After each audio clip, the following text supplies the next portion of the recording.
So we wanted to share something that we've been working on lately with you guys. We decided to do something a little bit different for our charity efforts. We got a bunch of these money dolls. They're these blank plastic dolls you can paint and make into whatever you want. And we passed them out around the office and let everybody take one, paint whatever they wanted on it. And we're gonna be auctioning these off for charity. So all proceeds of these are gonna be going towards the Extra Life charity, which works to give kids in hospitals video games. Just, something that's totally amazing and has even benefited one of the people in our office. So I hope you guys will take a chance and watch this video and watch us painting them, because we have like a little speed paint demonstration for you guys. And then maybe afterwards, if you feel so inclined, go to the eBay listings and bid on them. After the auctions end, the money goes directly to the charity. It doesn't have to pass from our hands to them. It just goes straight there. All auctions are starting at 99 cents, so they're available to everybody at the beginning. Just please give them a chance, and I'm gonna go ahead and cut to the speed paint videos. Aaron, that's me! So I wanted to do something that was like super cartoony, so obviously I sketched it out first on the paper. I wanted it to be kind of like expressive. So I made him like, he's like an unsure superhero or something. I was really spitballing. I just immediately was coming up with ideas at the very beginning of just sitting down. Like I didn't think about it at all. I just wanted it to come to me when I saw the money. So I did that. I started with the blue first, I guess, because I don't fucking know. Blue is nice. I guess I wanted to get the shape of the mask right and the eyes right so that it didn't look too far off from the sketches. And also, I'm not a very good painter, so I just wanted to make sure I wasn't making any mistakes or anything. So, I mixed up these colors. Those aren't the straight colors from the tube. I wanted to sort of make it like my typical drawing color palette. So I mixed in a lot of blues with the red, and then I also lightened up the blue a little bit so it would look nice in together with it. And then there goes the belt. That was like the hardest thing. Like I had to do like 300,000 layers of yellow paint on that belt because it just wasn't working. You can see like as I'm doing it, I'm still like filling in the belt. Oh, that was me. That's cool. How about that? I didn't even realize that. So after all the color work, I did the outlines because I guess that makes the most sense for making it look super cartoony. I just used straight black for that and like a really thin brush.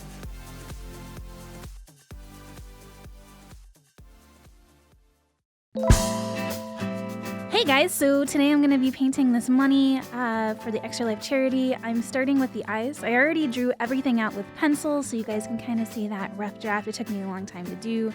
I did multiple eyes because I kind of wanted to give it a creepy vibe, but also I really enjoy painting eyes, so I figured that this was the best possible way to have fun with painting this. The double eye on the right side right there is kind of based on the Tool album, so you might recognize that a little bit. But I definitely wanted to do contrasting colors with the blue on the body, so I did bright red eyes to really kind of make them glow. I used to do a lot of portraiture painting, so that's where I actually get my expertise in painting with acrylic. I've done it before. I feel like I think I'm the only person in the group who's actually painted with acrylic before, but I'm not the first person in our group to do a money before. So this was a really fun challenge to do with the guys and to watch them do it and actually have fun with it. So there you can see kind of a zoomed out view. Now I'm just painting the body in so many coats of blue. Like seriously, like a gazillion coats of blue to finally get that nice even coat on there. Man, it looks so cool fast forwarded. There in the back you can see my paint kit. Yep. If you ever do this on your own, I definitely recommend using paper plates to protect your tables, and another one to mix your colors on like I did. Super easy that way. Hello. Okay, so here I am with my complete lack of artistic talent. I decided to make a little Ninja Brian, which was super fun and easy because there was so much like that I didn't. It just made me look like a master because all I had to do was like lay a thick coat of black paint down and then like draw two little yellow wormy things that somewhat looked like dragons, and then his dumb face. I also did mine before I knew that Brian would be doing one of me as a strange Polynesian monster. So, never mind, my time's over.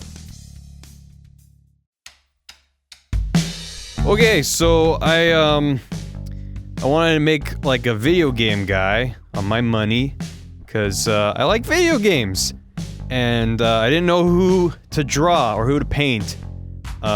So as you can see over the course of this video, see if you can figure out which classic character I brought to life.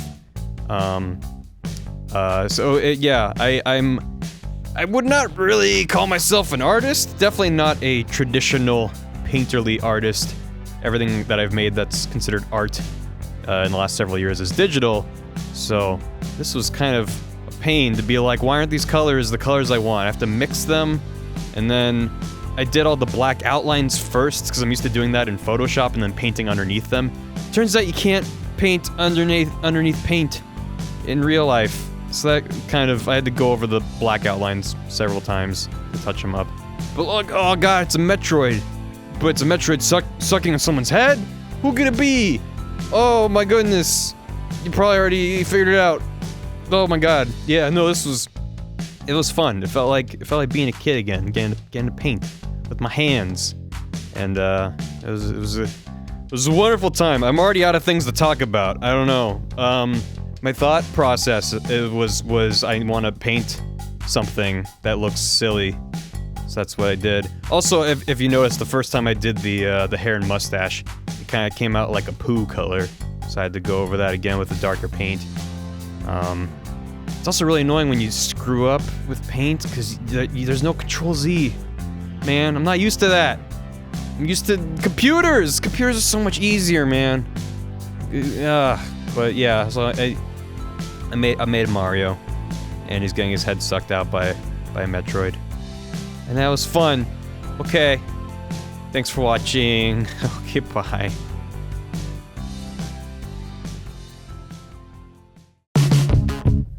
Never done one of these before. Guess I thought I could animate myself. Actually came out alright. Okay, so I guess I'm making a floaty, which is like a generic skeleton enemy that's in the cartoon I'm working on. How fun. I've never really done anything like this before. Holly gave me some of her materials, and I guess I have to mix these two clays together, and when I mix those, it's supposed to solidify. Unfortunately, with this take on it, which you're watching me make right now, it didn't. So after this, there was a sufficient amount of repair work done to fix an error I made with that clay, but it ended up coming out decently, I guess. So right now I just kind of cut out a little bit of a hole, I guess, to kind of put in the red slit things. I don't know. Look at me go, I'm so fast. I wish I could animate this fast and draw this fast, but no. Wow, look at me go. Unreal. Okay, so I guess I'm just trying to get down the base color. The problem was what happened with this one was when it was done, the head was too heavy and it kept falling over, and then we noticed that the clay hadn't solidified, so when it hit the ground, it got smushed.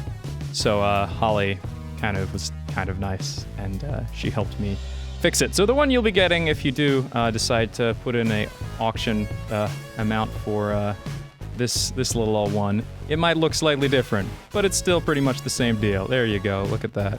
Spinning it. I actually did that in slow motion. Look at that.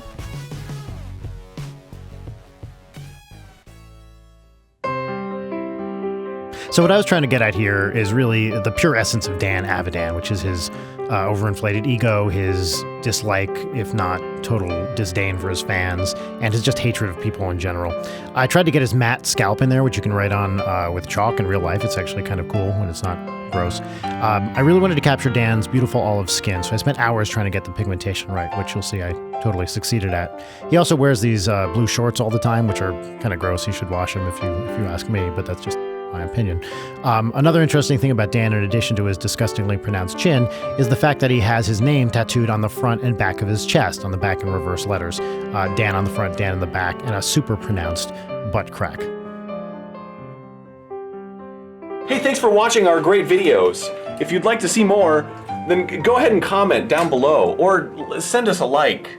Click like on the description bar down below.